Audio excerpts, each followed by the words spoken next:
Assalamualaikum warahmatullahi wabarakatuh. Waalaikumsalam warahmatullahi wabarakatuh. Saya ingin membaca satu ayat untuk menjelaskan bagaimana tafsirnya bisa tadi saya sudah melihat di mungkin Ustaz jelaskan supaya kami paham. Itu saja. Assalamualaikum warahmatullahi wabarakatuh. Waalaikumsalam warahmatullahi wabarakatuh.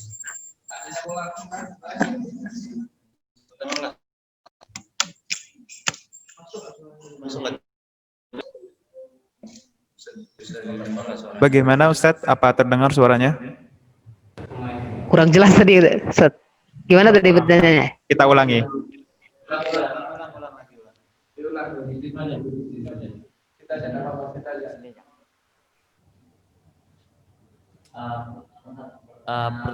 Bertanya lengkapnya tadi itu tentang bagaimana cara pendaftaran masuk ke universitas di Mesir sana, khususnya di Al-Azhar. Tadi kan saya lihat ada dua jalur, ada jalur Kemenak sama jalur Pusiba. Nah, untuk jelasnya tuh gimana Ustaz? Tata caranya sampai mungkin pengumpulan datanya. Terima kasih Ustaz. Di jalur untuk keberangkatan ke Sudan, pertama melalui jalur Kemenak tentunya. Kemenak tentu banyak persaingan di situ, mengikuti prosedur dan mekanisme dari Kemenak. Dan waktu berangkat mahasiswa yang beberapa tahun lalu, mungkin juga wallahu alam di tahun-tahun yang kemarin ini, memang ada dijanjikan sama Kemenak itu, ada dijanjikan uang saku dan seterusnya sama Kemenak, tapi ternyata di lapangan tidak ada. Itu yang beberapa mahasiswa yang angkatan tahun 2017, 2015 itu tuh pernah mengkomplain masalah seperti itu karena pernah dijanjikan sama Kemenak uang saku dan lain-lain, tapi ternyata sampai di sini tidak ada satu sepeser pun, bahkan mereka bayar sampai di sini gitu kan, bayar administrasi dan lain-lain ditanggung sendiri pokoknya semuanya gitu.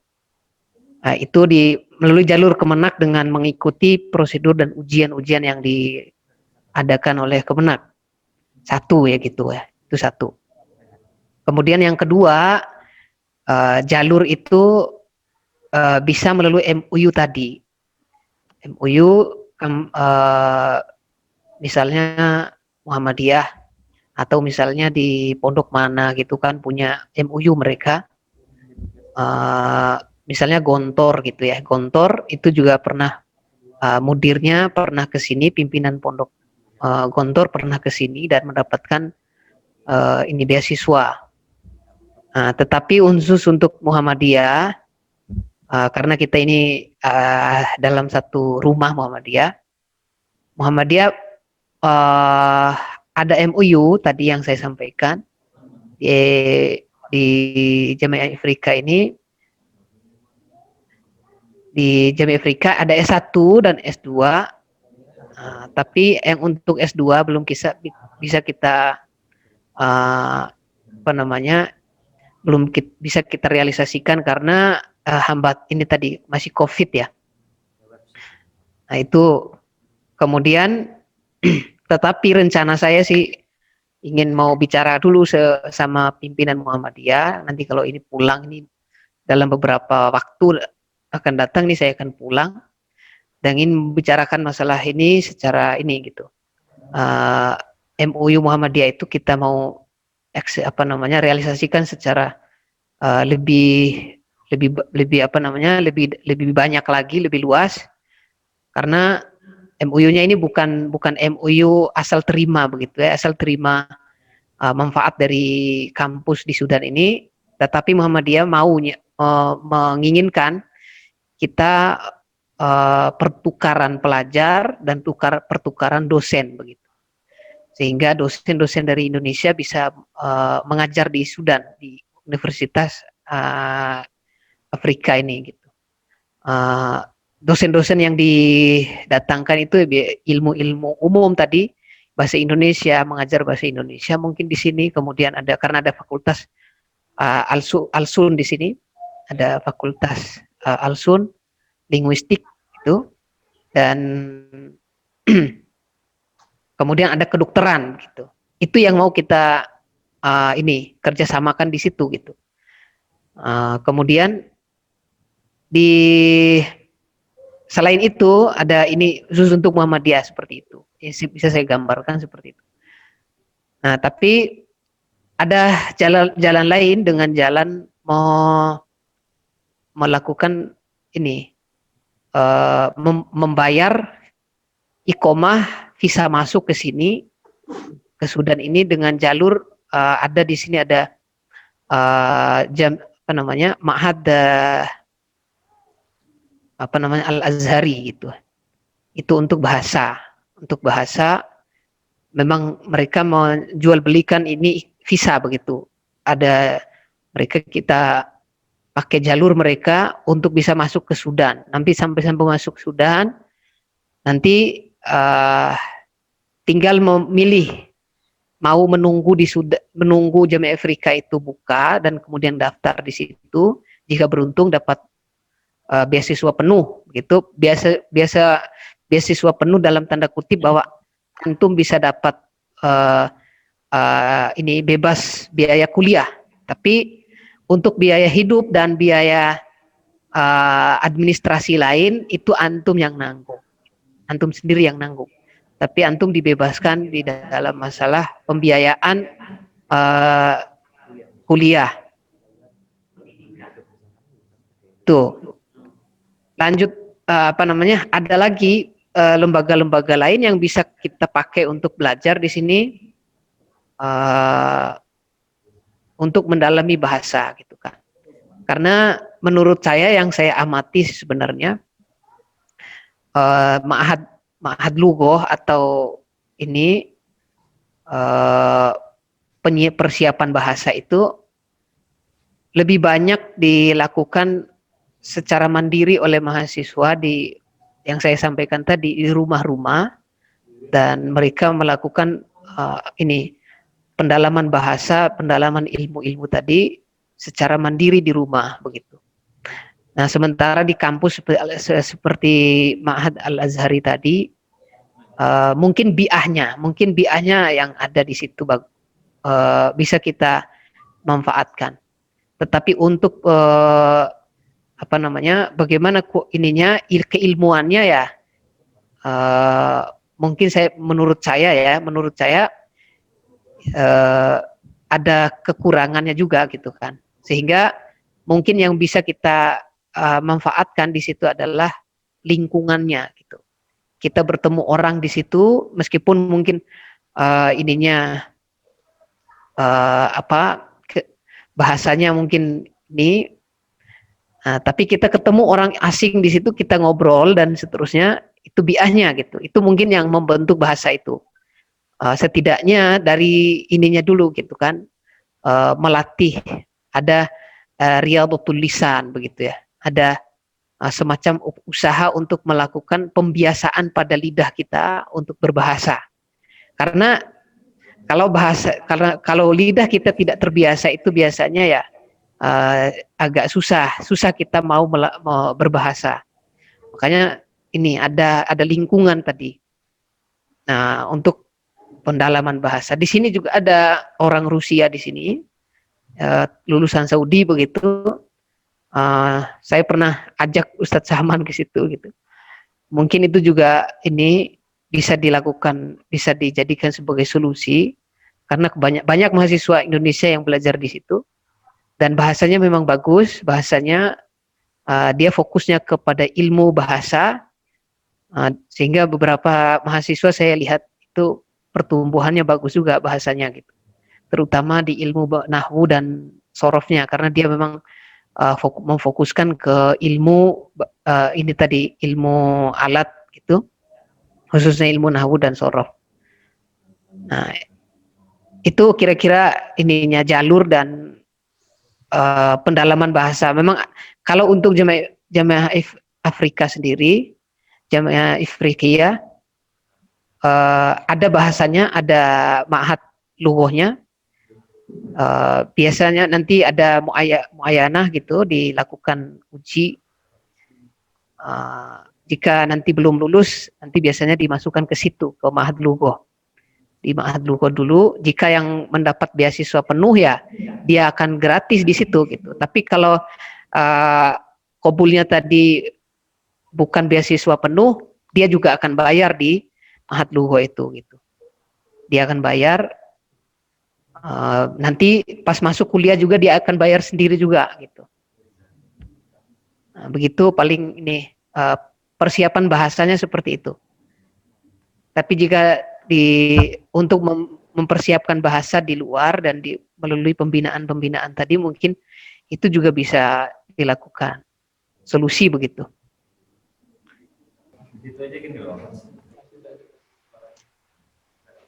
Bismillahirrahmanirrahim. Assalamualaikum warahmatullahi wabarakatuh. Waalaikumsalam warahmatullahi wabarakatuh.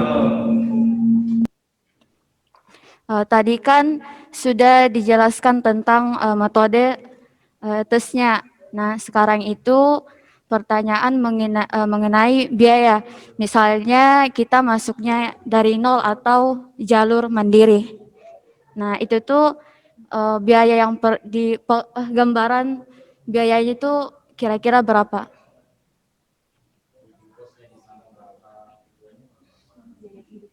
Biaya kehidupan, habis itu transportasinya selama setahun.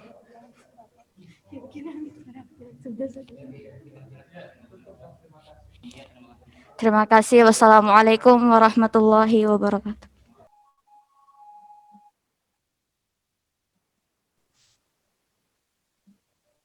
Oke. Untuk biaya hidup ya, biaya hidup di Sudan bagi yang terjun secara mandiri tadi. Untuk yang terjun secara mandiri itu kira-kira hampir sama ya dengan yang disampaikan Ustadz Umar tadi, nggak jauh ya. Kalau yang turun secara mandiri tadi misalkan 20 juta, untuk itu kalau yang di Zaim yang saya sampaikan tadi itu jalannya di situ. 20 juta itu sudah sudah termasuk biaya pendidikan mungkin setahun. Untuk biaya belajar bahasanya gitu. Nah, lebih kurang seperti itu di situ untuk yang terjun mandiri. Tapi kalau yang lewat MUU, yang kalau semisal dia dapat, kalau Muhammadiyah tahun lalu itu dapat 6 orang yang dapat beasiswa penuh, sisanya itu dapat 75%. Jadi 25% dia bayar sendiri gitu. Setiap tahun gitu. Itu per tahun itu dia bayarnya. Yang untuk biaya pendidikan kalau itu Jamiah Ifriqiyah. Nah, ini kampus ini kalau dapat yang beasiswa penuh itu tadi biayanya kira-kira dengan tiket dengan lain-lainnya itu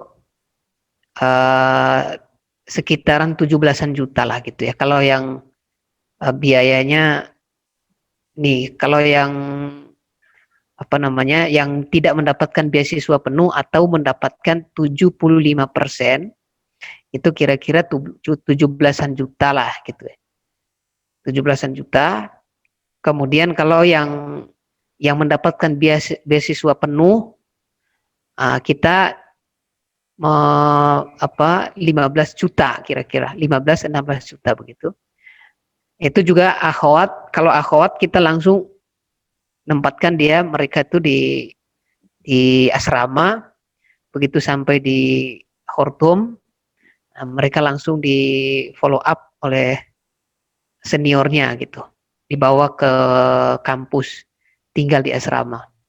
Nah, untuk yang laki-laki, untuk yang ikhwan itu dia harus tinggal di luar dulu sampai mendapatkan asrama, sampai diuruskan asramanya selama sebulan atau lebih kurang seperti itu. Lebih kalau tambah dari itu ya misalkan 2 bulan, nah, itu sudah dianggarkan dari situ, misalkan 17 juta tadi, 15 juta seperti itu.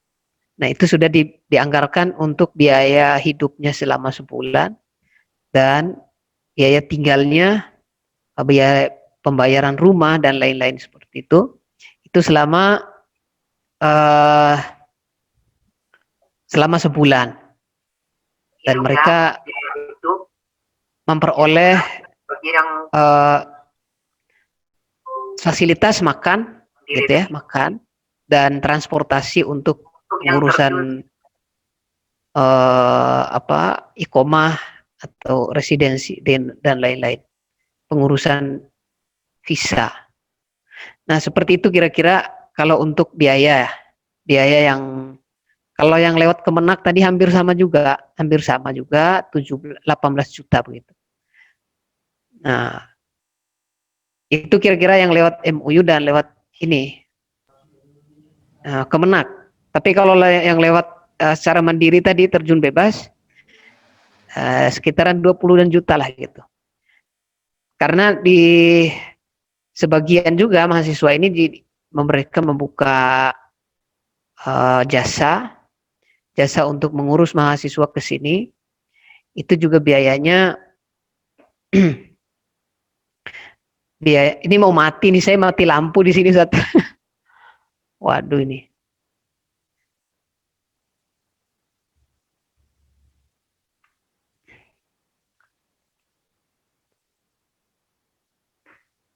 Halo? Nah, kira-kira seperti itu gambarannya, Ustaz. Nanti kalau mati mohon maaf ini kalau. Oh ya. Ya, ini Ustaz. mati lampu di sini. Oh ya ya. Di sini ya, seperti itu kira-kira gambarannya untuk biaya hidup ya. Biaya hidup. Tapi memang lagi sekarang nih dolar ini lagi naik luar biasa sekarang di Sudan. Oh ya, syukran Ustaz Muflihun Abdul Majid atas penjelasan rincian biayanya. Nah, kemudian yang ingin kami tanyakan mungkin kepada Ustadz Sahman untuk sharing, karena beliau dalam beberapa waktu yang lalu berhasil memberangkatkan 24 siswanya ke Timur Tengah. Nah, mungkin bisa di-sharing Ustadz, diceritakan pengalamannya bagaimana tips dan triknya untuk bisa ke Timur Tengah. Monggo Ustadz.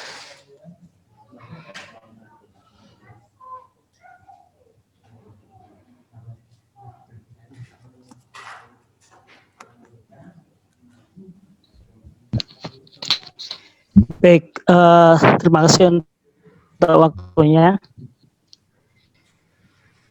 Jadi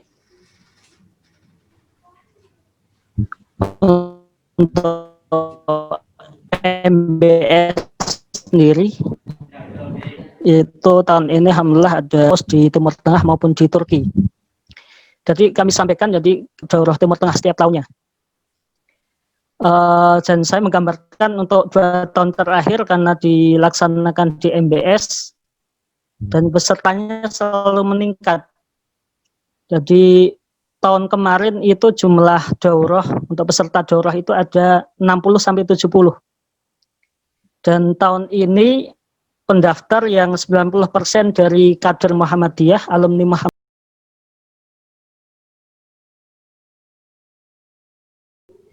Ya, saya tambahkan. Pertama, apa yang disampaikan Ustaz Umair tadi, perlu kita serius gitu ya. Kita mesti serius. Dan hasil dari pembicaraan saya kemarin sama Ustadz Muhyiddin dan Pak Rektor Universitas Muhammadiyah Surakarta. Khusus untuk Pak Rektor bilang siap begitu ya, siap melakukan MOU secara serius dengan kampus-kampus di Sudan ini untuk memberi jalan peluang begitu untuk mahasiswa kader-kader Muhammadiyah melanjutkan studi begitu. Nah, tinggal ini seperti apa nanti keseriusan benar seriusnya Pak Profesor Pak Rektor itu, nah itu tentu perlu saya ini evaluasi ulang dan perlu saya bicara secara khusus dengan beliau terkait masalah ini karena MOU-nya memang sudah ada, MOU-nya sudah ada, tinggal ini pelaksanaannya ini tinggal ini. MOU-nya saya pegang dan beliau mengatakan siap kapan saja melakukan MOU dengan universitas di Sudan ini, dan saya juga ingin menyampaikan secara khusus nanti kan di lembaga luar negeri itu kita buka dua jalurnya gitu di Muhammadiyah. Hubungan di LHKI itu kita ingin fokuskan ke ininya. Artinya beliaulah yang menggalang ininya tadi, menggalang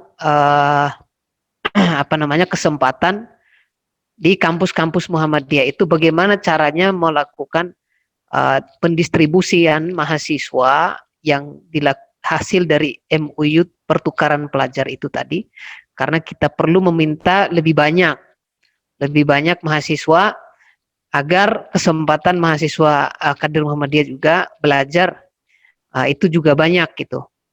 Nanti pertukaran pelajar itu meskipun dari pihak Sudannya belum terlaksana dan belum mampu kelihatannya, dan hanya kita yang baru memanfaatkannya.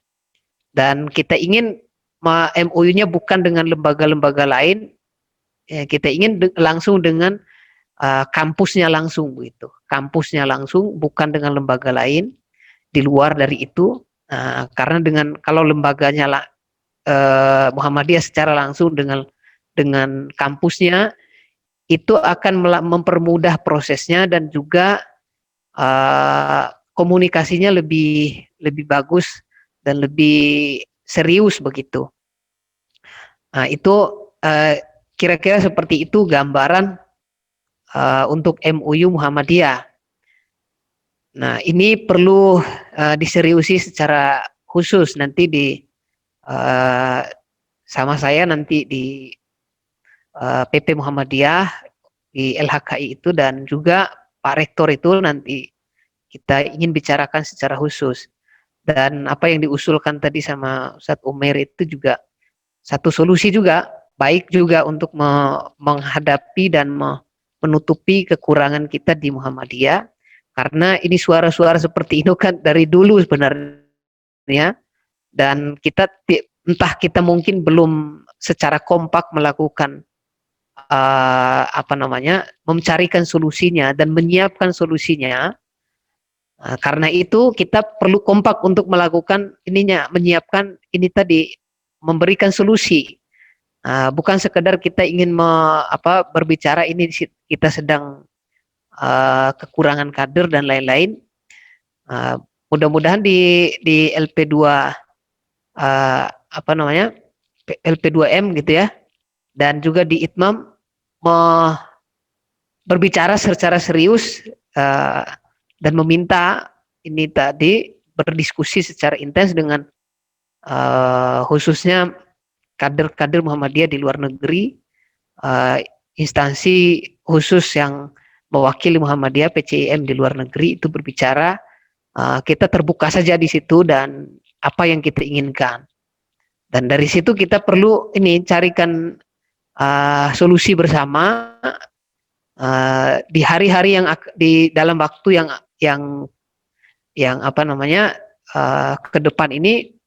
Kita perlu menyiapkan strategi apa yang kita butuhkan untuk itu, karena itu juga kita ambil bagian masing-masing saja. Kalau di kalau kita yang mungkin di PCIM punya komunikasi secara khusus dengan PP Muhammadiyah dan kita diberikan pintu untuk berbicara seperti itu, ya kita yang akan, kita juga punya mengambil langkah-langkah seperti itu.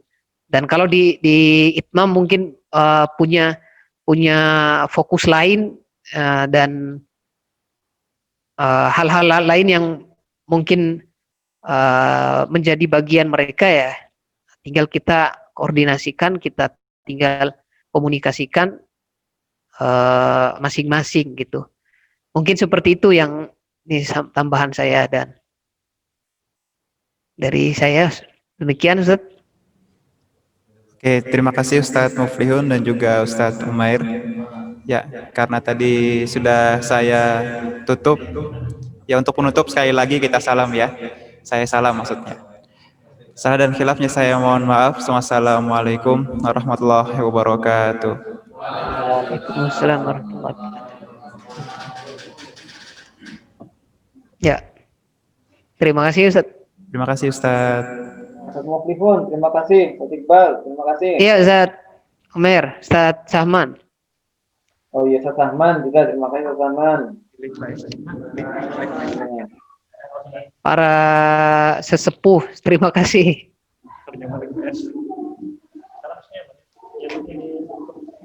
Ayo tutup ya.